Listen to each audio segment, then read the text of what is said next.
खबर शामिल करते हैं गुजरांवाला से, जहां से सीपीओ राय बाबर सहित ने मुख्तलिफ थानों से 6 एसएचओ को फौरी तौर पर तब्दील कर दिया और इनकी जगह नए एसएचओ की तैनाती के अहकाम जारी कर दिए।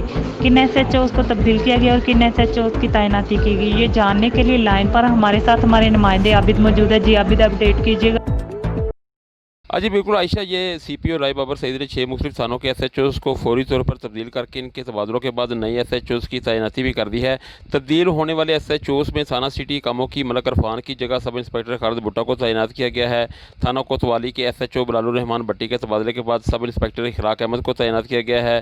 थाना गरजाक के एसएचओ अरशद सेखू के तबादला के बाद यहाँ सब इंस्पेक्टर शबीर गिल ने अपना चार्ज संभाला है। इसी तरह थाना कोट लद्दा के एसएचओ सिकंदर हयात को भी तब्दील कर दिया गया है और इनकी जगह sub inspector Irfan Manwar binder, जो कबर अजीज सीआईए में अपने पेशा वराना फ़राइज़ में मसरूफ़ थे, को बतौर एसएचओ तैनात किया गया है। इसी तरह थाना फिरोजवाला के एसएचओ मलक अफसर के तबादले के बाद यहाँ सब इंस्पेक्टर गुलाम फरीद ने बतौर एसएचओ अपनी जिम्मेदारियां संभाल ली हैं, जबकि एसएचओ थाना नौशहरा विरका इंस्पेक्टर साजिद महमूद सोहर के तबादला के बाद यहाँ पर सब इंस्पेक्टर सफदर अता की बतौर एसएचओ तैनाती की गई है। यहाँ मैं आपको ये भी बताता चलूँ कि तब्दील होने वाले जो 6 एसएचओज़ हैं, इनमें से किसी एक को भी किसी दूसरे थाने में ट्रांसफ़र नहीं किया गया, बल्कि तब्दील होने वाले तमाम एसएचओज़ को पुलिस लाइन्स रिपोर्ट करने की हदायत की गई है, जबकि नए तैनात होने वाले तमाम एसएचओज़ ने अपने अपने थानों में अपने चार्ज संभाल लिए हैं। जी।